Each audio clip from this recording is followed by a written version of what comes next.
ನೀವು ಹೇಳಿದ ಹಾಗೆ ನಾನೇ ದೀಪಿಕಾ ಅನ್ನೋ ರೀತಿಯಲ್ಲಿ ಮೆಸೇಜ್ ಮಾಡಿದ್ದೀನಿ.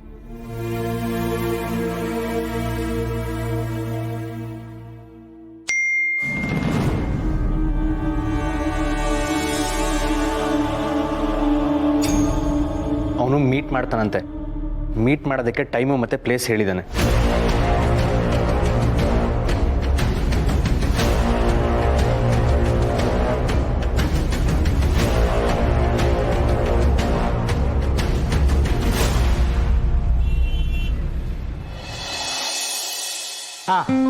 ನಾಳಿದ್ದೇ ಚಪ್ರದ ಪೂಜೆ. ಎಲ್ಲ ಕೆಲಸನೂ ಸರಿಯಾಗಿ ಆಗ್ಬೇಕು. ಯಾವುದರಲ್ಲೂ ಏನು ಹೆಚ್ಚು ಕಮ್ಮಿ ಆಗ್ಬಾರ್ದು. ನೀವ್ ಅದ್ರ ಬಗ್ಗೆ ಏನು ಚಿಂತೆ ಮಾಡ್ಬೇಡಿ. ಪೂಜೆಗೆ ಏನೇನು ವ್ಯವಸ್ಥೆ ಮಾಡ್ಕೋಬೇಕು ಅದೆಲ್ಲ ನಾನು ಮಾಡ್ಕೊಂಡಿದ್ದೀನಿ. Very good. ಮನೇಲಿ ನಡೆಯೋ ಕಾರ್ಯಕ್ರಮಗಳ ಬಗ್ಗೆ ನನಗೆ ಚಿಂತೆ ಇಲ್ಲ. ಅದನ್ನ ತುಳಸಿಯವರು ಮತ್ತೆ ಪೂರ್ಣಿ ನೋಡ್ಕೊಳ್ತಾರೆ. ಇನ್ನು ಮಹೇಶ ಮತ್ತೆ ಅಭಿ, ನೀವು ಚೌಲ್ಟ್ರಿಗೆ ಹೋಗಿ ಅಲ್ಲಿ ನಾವು ಕೊಟ್ಟಿರೋ ಡಿಸೈನಲ್ಲಿ ಡೆಕೋರೇಷನ್ಸ್ ಎಲ್ಲ ಆಗ್ತಿದೆಯಾ ಅಂತ ಚೆಕ್ ಮಾಡಬೇಕು.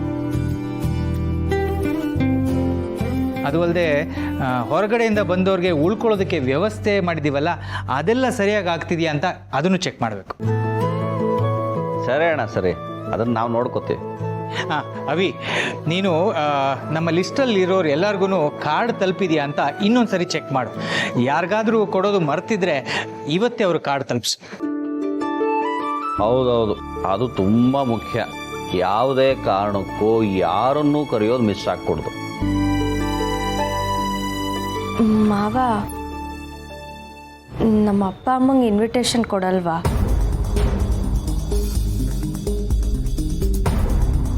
ಅವ್ರನ್ನ ಯಾಕೆ ಕರಿಬೇಕು?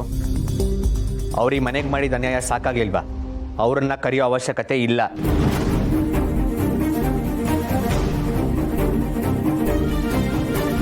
ಹಾಗೆಲ್ಲ ಹೇಳ್ಬಾರ್ದು ಅಭಿ. ಎಷ್ಟೇ ಆಗ್ಲಿ ಅವ್ರ ಈ ಮನೆಗೆ ಬೀಗ್ರು.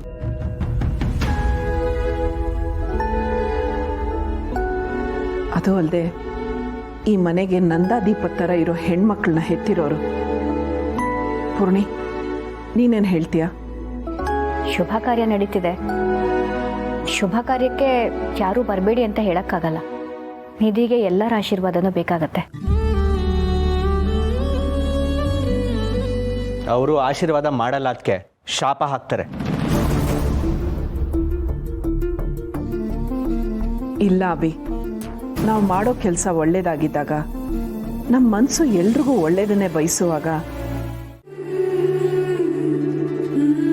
ಪ್ರಹ್ಲಾದನ್ ಕುತ್ತಿಗೆಗೆ ಹಾವು ಹಾಕಿದ್ರು ಹಾರ ಆಯ್ತಂತೆ. ಮನಸ್ಸಲ್ಲಿ ಭಕ್ತಿ ಇದ್ರೆ, ಒಳ್ಳೆತನ ಇದ್ರೆ, ಶಾಪ ಕೂಡ ವರವಾಗಿ ಬದಲಾಗತ್ತೆ. ತುಳಸಿಯವ್ರ ಮಾತು ನಿಜ. ಅವರನ್ನು ಕರೀಲಿಲ್ಲ ಅನ್ನೋ ಕಾರಣಕ್ಕೆ ದೀಪಿಕಾಗೆ ಬೇಜಾರಾಗೋದು ನಮಗೂ ಇಷ್ಟ ಇಲ್ಲ. ಮನೆ ಮಗಳ ಮದುವೆ ನಡೀತಾ ಇದೆ. ಮನೆಯವರು ಎಲ್ಲರೂ ಸಂತೋಷವಾಗಿರಬೇಕು. ದೀಪಿಕಾ, ಅವ್ರಿಗೂ ಪತ್ರಿಕೆ ಕೊಡೋಣ.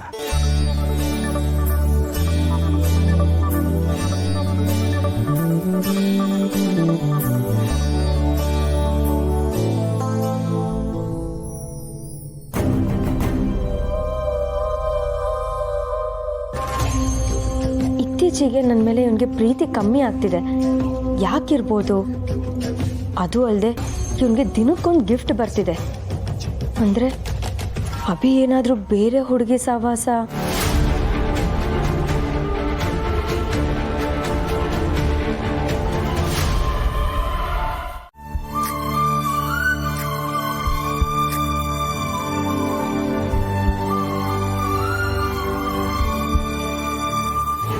ಇದೆಲ್ಲ ಮಾತುಕತೆಗಳು ಮುಗ್ದಿದ್ರೆ ನಾನೊಂದು ಸ್ವಲ್ಪ ಮಾತಾಡ್ಬೋದಾ?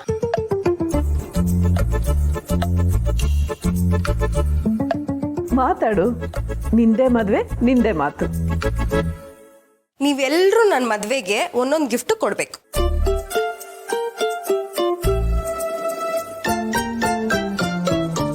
ಗಿಫ್ಟ್ ಅಂತ ಏನೇನೋ ಕೊಡೋದಲ್ಲ, ನಾನೇನ್ ಹೇಳ್ತೀನೋ ಅದನ್ನೇ ಕೊಡ್ಬೇಕು. ಅವಿ ಬ್ರೋ ಅಂಡ್ ಅಭಿ ಬ್ರೋ, ನನ್ನ ಮದುವೆ ಆದಮೇಲೆ ನನಗೂ ಮತ್ತೆ ಸಂಜಯ್ಗೆ ಸ್ವಿಟ್ಜರ್ಲ್ಯಾಂಡಲ್ಲಿ ಇರೋಕ್ಕೆ ಒಂದು 15 days ಅರೇಂಜ್ಮೆಂಟ್ಸ್ ಮಾಡಿಕೊಡ್ಬೇಕು.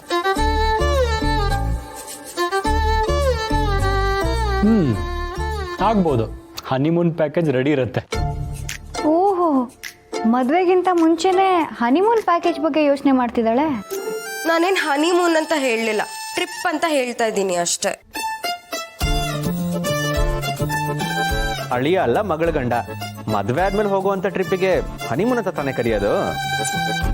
ಆಯ್ತು, ದೊಡ್ಡಪ್ಪ ಅಂಡ್ ಅಪ್ಪ ನೀವಿಬ್ರು ಸೇರ್ಕೊಂಡು ನನಗೂ ಮತ್ತೆ ಸಂಜಯ್ಗೆ ಹಾಯಾಗಿ ಓಡಾಡಕ್ಕೆ ಒಂದು ಎಕ್ಸ್ಪೆನ್ಸಿವ್ ಕಾರ್ ಗಿಫ್ಟ್ ಮಾಡಬೇಕು, ಓಕೆನಾ?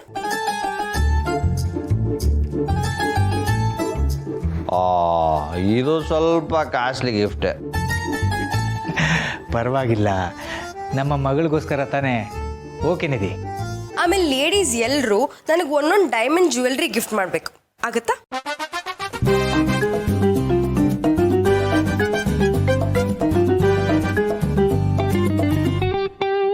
ನಾನೇನು ಗಿಫ್ಟ್ ಕೊಡಬೇಕು?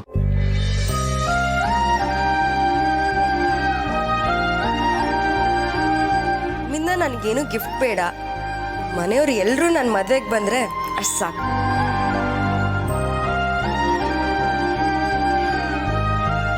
ಅದೇಗಾಗುತ್ತೆ, ಅವನು ನಿನಗೆ ಅಣ್ಣನೇ, ಅವನ ಹತ್ರ ನೀನು ಗಿಫ್ಟ್ ಕೇಳಲೇಬೇಕು.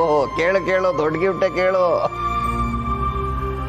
ಪರವಾಗಿಲ್ಲ, ನಿಮ್ಗೆ ಏನು ಕೊಡಬೇಕು ಅಂತ ಅನ್ಸುತ್ತೋ ಅದು ಕೊಡಿ. ಸರಿ.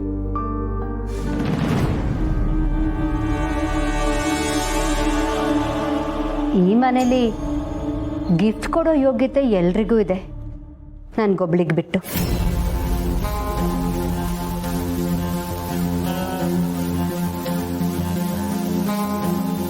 ಚಿಕ್ಕಮ್ಮ, ಯಾಕೆ ಹಾಗೆ ಹೇಳ್ತಿದ್ದೀರಾ? ಏನು ಮಾಡೋದವಿ, ಈಗ ನನ್ನ ಕೈಲಿ ಯಾವ ಅಧಿಕಾರನೂ ಇಲ್ಲ. ಮನೆ ಜವಾಬ್ದಾರಿಗಳು ಯಾವುದೂ ನನ್ನ ಕೈಲಿಲ್ಲ.